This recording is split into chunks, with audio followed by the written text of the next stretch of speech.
Hey horror fans, welcome back to Room 237, coming at you with another 80s slasher film. Which I know I've been doing slashers and Italian horror and giallo for probably about a month now. Even more than a month. You guys probably want to see something else, but I really just want to get through what I have. I only have like 5 more Italian films and maybe about a dozen slashers left. So I'm getting there. But, do another blind review. This is one I should have done a while ago, but didn't. Gonna do it now. One of my all-time favorites. I'm sure it is for everyone else. I mean, needs no real introduction. Friday the 13th. Which, I mean, to me, I think I like this cover more than Halloween's. Again, it's another very simple, awesome. I love this poster. To me, this says early 80s slasher more than Halloween. I know Halloween came out in 78. But the title, the font, I love the font with the blood and the 13. I love the look. I even love the look for part 2, where it's just the outline of the killer and this is all black. I love that cover too. Now, I know when I did my review for Halloween, I just flat out said, this is my favorite slasher. Favorite of all time. It's almost always a tie between Friday the 13th and Halloween. But as I said in that review, I think on the surface level, this one's my favorite. Because it has the best kills, has the most realistic blood and gore. It does have a great story. It's almost like a giallo film. But I think Halloween's a better movie. So they're both at the same line for different reasons. This feels more like a slasher film to me. Halloween feels a lot more sophisticated. Like it's more of just a horror film than a slasher, because it kind of predates the slasher. It started the genre. You had films before Halloween that sort of helped establish slasher. Halloween really made the blueprint for what a slasher film is. This movie opened the floodgates. This cut the ribbon for slasher films. This set up what the whole genre was going to be based on. And I love this movie. So yeah, even the Halloween title, the Halloween review title says my favorite slasher, I think it depends on whichever one I'm talking about. You want to talk about straightforward slashers that have bloody kills and everything, this one takes the fucking cake. Nothing beats this one. Again, it has the coolest title, has the most awesome font, great cover. I love the cover to Halloween, but this one is just wow also. And, I love the setup. The setup feels like a slasher film, too. It takes place years before. How many slasher films have that? Set about 20 years before the main events of the film. Opens up 1958, Camp Crystal Lake. There's kids singing around a campfire, 2 counselors. Counselors go off to be alone. Get this great POV shot going all the way up to where they are. They're about to have sex. And just from the point of view of the killer, you just see the kid get stabbed, the boy. See, the girl sort of gets cornered, and then it freezes on her face and zooms in with that wonderful Harry Manfredini music. Opening credits, and then we cut to present day, which is June 13th.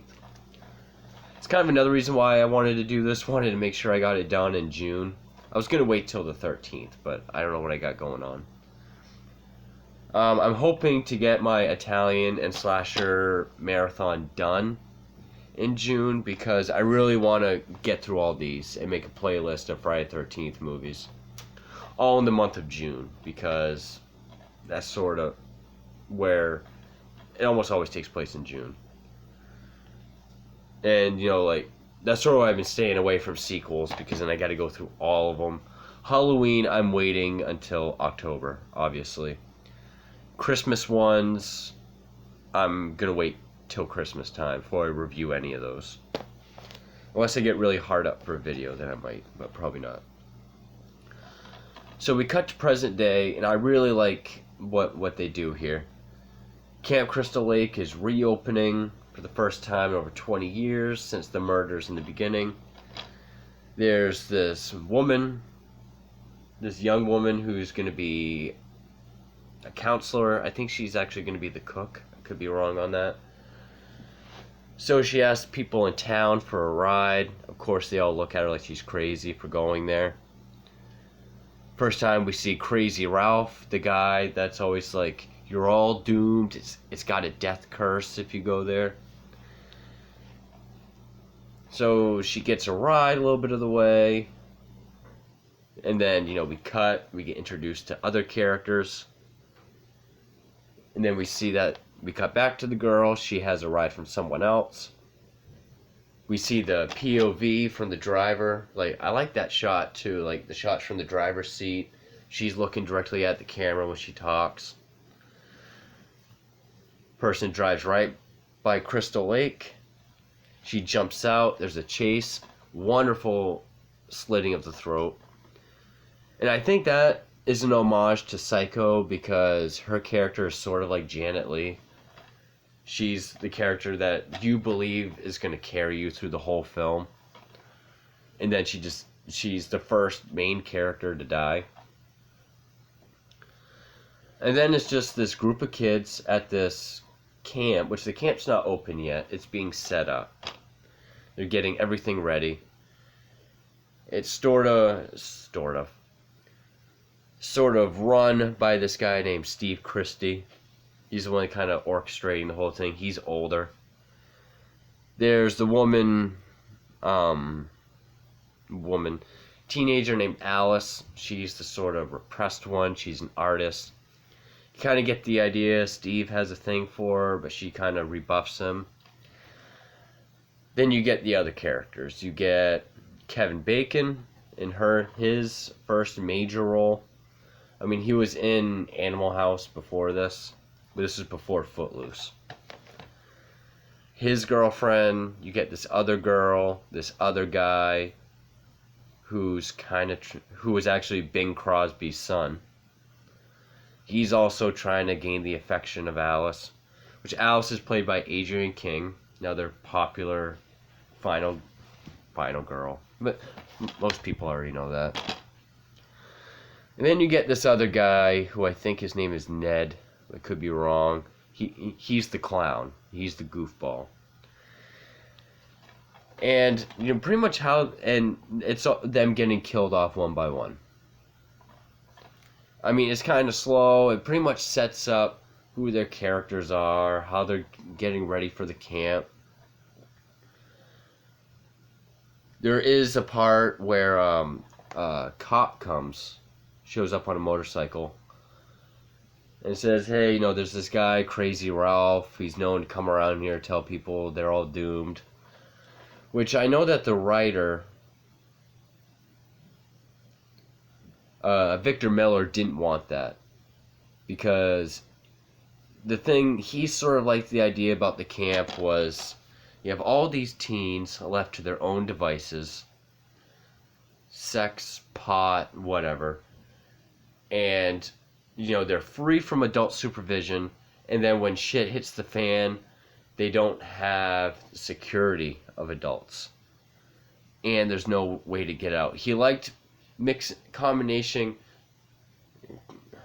Let me try that again. That's not a word. He liked the combination of isolation in the woods with no way out and no adult supervision. Because even for a while, that guy Steve that's running it, he leaves to go do stuff. And from that point on, it's just them being killed off. Typical slasher film. You got some great kills, some great shots. It's done in a more creepy way than, say, any other slasher film.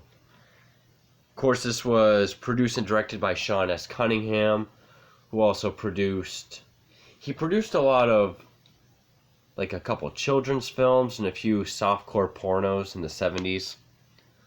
Like, his last major production credit was on Last House on the Left, 8 years prior to this, which, of course, Wes Craven directed.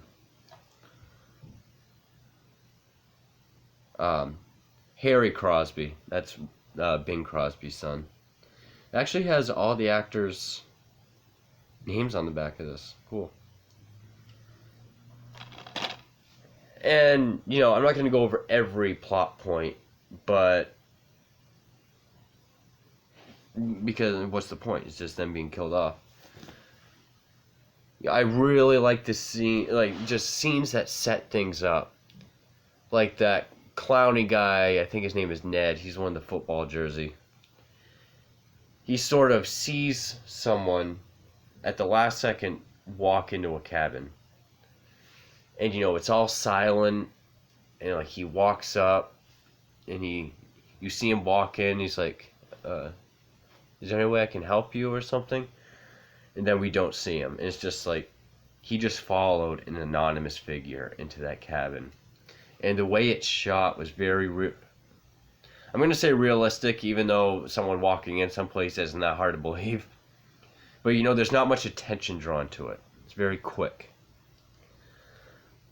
And then, you know, of course, everybody's favorite death is when Kevin Bacon is having sex with his girlfriend. Then she leaves to go to the bathroom. But as they're having sex, the camera pans up, because the only light in the room is a candle.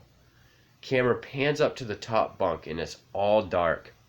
Then when the lightning hits, you see Ned, whose throat has been slit. And he's all pale. They got great makeup. Because the makeup effects are done by Tom Savini, who got the job because the makers, Cunningham, had just seen Dawn of the Dead. And of course, he does brilliant work on this. Tom Savini does. He does great stuff. Of course, Kevin Bacon's death is he's laying in bed smoking a joint. We get this overhead view of him laying in bed. Some blood drips on him, and he just kind of... And we see a hand come from under the bed, hold him down. Then we get a shot down here, and we see a spear come through his neck, and not only twist, but blood spurting all around. And, you know, Kevin Bacon's head is still in there. Like, this is all prosthetic, but it looks so well done. His girlfriend is in the shower house, the bathroom shower house. I've done a lot of camping as a kid at campgrounds. Those bathroom houses are creepy when you're alone. And it's very dimly lit, and it's all wood. And there's this extra creepy shot where she, like, hears something. She looks down the hall, and there's all the stalls of showers with, like, a curtain that's, like, half closed, but one curtain's kind of going like this. And you can, even though you can't see it, you can tell someone's standing back there, which is intensely terrifying. Her kill is probably my favorite. She's the one that gets the axe to the head. But Tom Savini is such a magician. He doesn't just create the effect. He creates the illusion. So, like, you see the axe come down, but before it hits her, it hits a light fixture, and it tings. So that you know that this axe is a heavy, blunt metal object. So that when it hits her, it's more impactful. And he always does that. Like, when it's a machete or garden shears, he always makes sure it stabs into wood or something first. So you can tell it's sharp, so that when it hits someone, it creates the effect more. Genius. Simple, but genius. Of course, then you get the girl that is shot with arrows at the archery range. A lot of people are killed off camera, like that guy that walked into the cabin and then you see him in the top bunk. That's because the bodies are always set up later for scares. Like this one guy, the younger guy that has a thing for Alice. I can't remember the exact order, like if she's already seen some of the dead bodies. Oh no, because first there's this really long scene of her making coffee. And it follows her all around the kitchen, get every step of making coffee. And then she goes to stand by the counter, she takes a little breath, and a body just comes crashing through the window. Someone threw the girl with the arrows, her body got thrown through the window. And then, Alice runs, and she's by this wooden door, and when it shuts, that guy is hanging by the neck, but he's got arrows all through him. Great viscera and blood all over him. Just, me talking about these effects don't do it justice.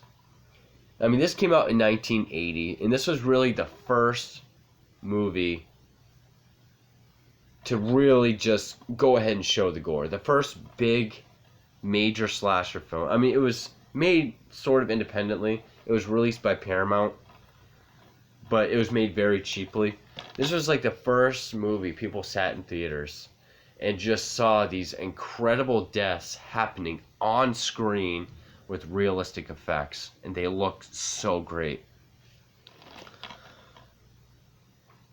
So of course Alice is just running all around, bodies keep popping up. And then all of a sudden this woman comes up, played by, her name's Mrs. Voorhees. She doesn't get the name Pamela till a later sequel. But Mrs. Voorhees. And she's a seemingly sweet, nice woman. You're like, help has finally arrived.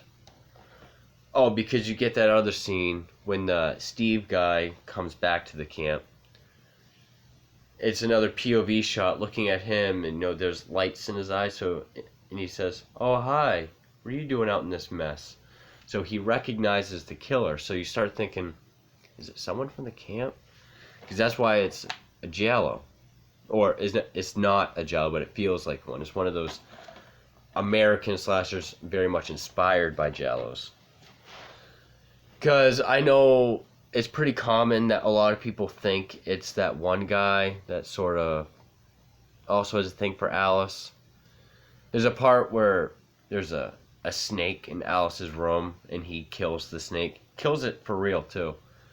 And he sort of has like this mean look on his face. So you started thinking, maybe this guy's a little off. Maybe he's the one killing everyone. We don't know why.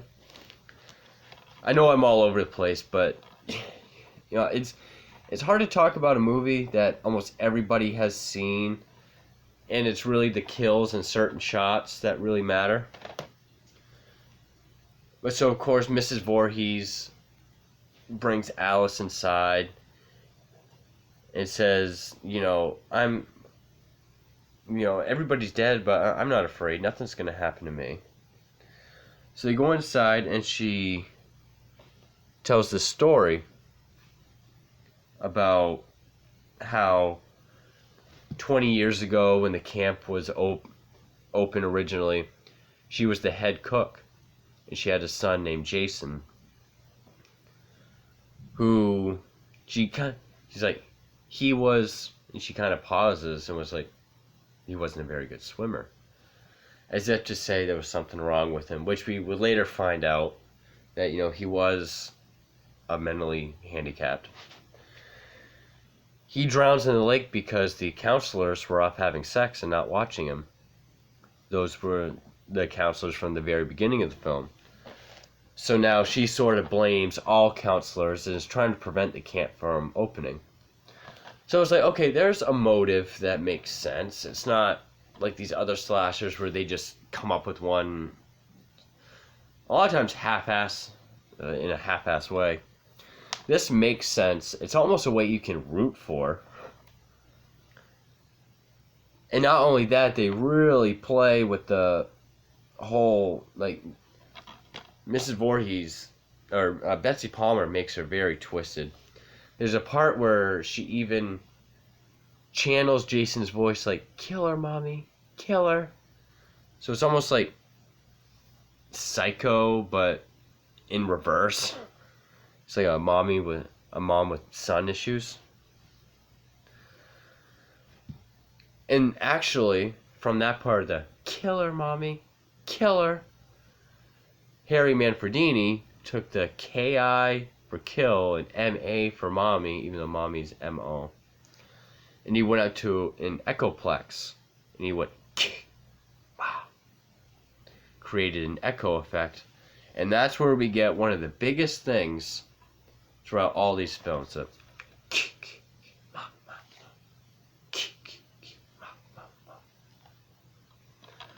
It's eerie. It's kind of ominous. You know, is it a person doing it? Is it part of the music? It's very ominous, mysterious. But it's throughout this whole movie and all the sequels, and it works out so well. The music is always... Hold on. Music is always, you know, pretty big and open. Perfect score by Harry Manfredini. The chase scene goes on for a while with Mrs. Voorhees and Alice.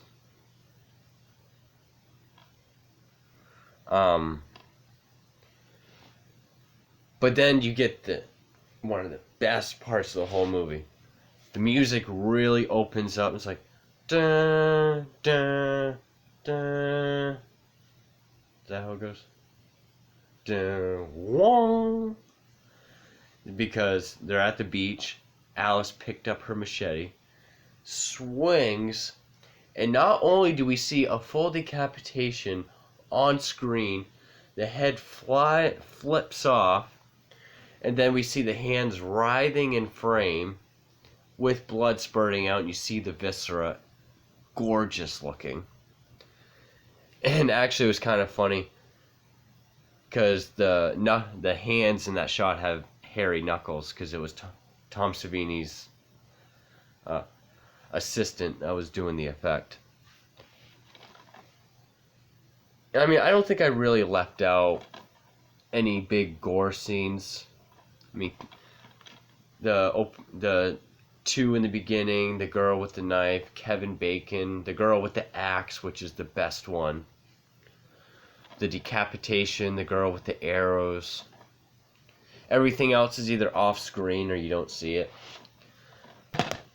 Then, of course, everyone remembers the very ending, where Alice is in the boat, the cops show up, there's this very pleasant music, she's kind of running her fingers through the water, and then sort of a muddied, zombified Jason jumps out of the water, grabs her, pulls her under, as the music opens back up. Now, some people think the movie should have ended there, but then the movie continues with her in the hospital and it was like a dream. No one really knows, because this is why I honestly think Friday the 13th should have stayed by itself. This should have been its own movie. The child should not have been called Jason. Originally he was called Josh. And then when Friday the 13th Part 2 came out, I think that's when the first Jason movie should have been. It should have just, if you had just had Friday the 13th Part 2, even have him, sort of, you can still have, because the campfire telling the legend of Jason, that still could have worked. Just retold it. So it was just like this sort of Cropsey or Madman Mars kind of campfire story. He even runs around with a bag on his head, and then he kills people. And then in the third film, he gets the hockey mask. I think that would worked out perfectly, because most people forget that Jason's not the killer in this movie. And I think this movie is so good that it sort of creates the whole, did Jason even really drown? Did he not drown? And he washed up on the other side of the lake and just lived in the woods? She never looked for him. He never looked for her. Yet he saw his mother get decapitated. Now he's come back to kill. It creates confusion and fan theories where I guess no one's really wrong. But me personally, it kind of takes me out of it. I would have just rather, plus I like the term Friday the 13th. I really, which that was the first thing Sean Cunningham came up with, Friday the 13th. He had the movie sold before there was even a script. But yeah, sort of like Halloween, I wish it was just, I wish a franchise never got spawned from it. But unlike Halloween, you still have Michael Myers in the first one. You don't have Jason in this one. And I really like Jason as a slasher icon. I wish, even if that was called, like, Crystal Lake Murders, or Crystal Lake, or Camp, and the camp in this was something else. Something to split the original and the rest of the series. Obviously, that can and never will happen. I just have to live with it. But I think this movie does so well standing on its own. And even though Jason's not the killer in this is still my favorite of the whole franchise. I think this is a perfect slasher movie, even by itself. I know, I think Halloween is a better movie. It's more moody and more stalking and killing, even though this is plenty of that too. I think Halloween does everything better except the kills.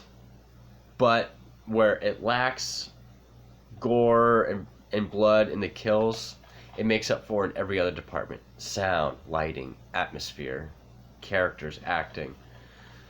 This movie, it doesn't have terrible acting, it doesn't have terrible characters. But, and everything else is just great in this too, but the kills are just superb. The effects are magnificent.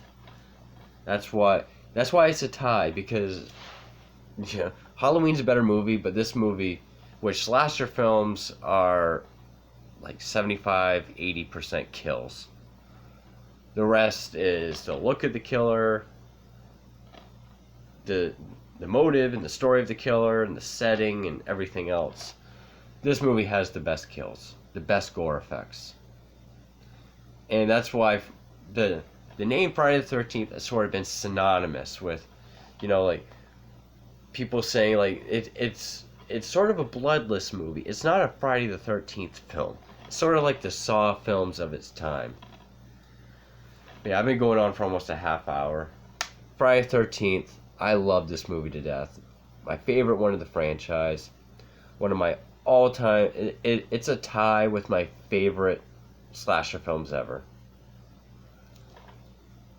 Just, this I think has the best kills, best gore, best looking kill, especially when that axe hits the light and then comes down, hits her like this right here in the face, and she just goes back and like slides down. Perfect kill. The motive was great. It's a believable motive. It's even sort of sympathetic. I love how it's done like a giallo. I mean, yeah, it's kind of not fair because you don't even see Mrs. Voorhees as a character at all. It's just hinted when Steve gets killed that he recognizes the person. So it is kind of a cheat because it is random, but I still think it's done very well. This is a perfect slasher film. Love it, love it, love it. I would say that I 100% recommend this, but I'm sure everybody has seen it. And every horror fan has seen this. I know it's not the favorite Friday the 13th film of most people, but it is mine, even though Jason's not in it. Just can't say enough. Perfect slasher film. I love Friday the 13th. But for Room 237, thank you.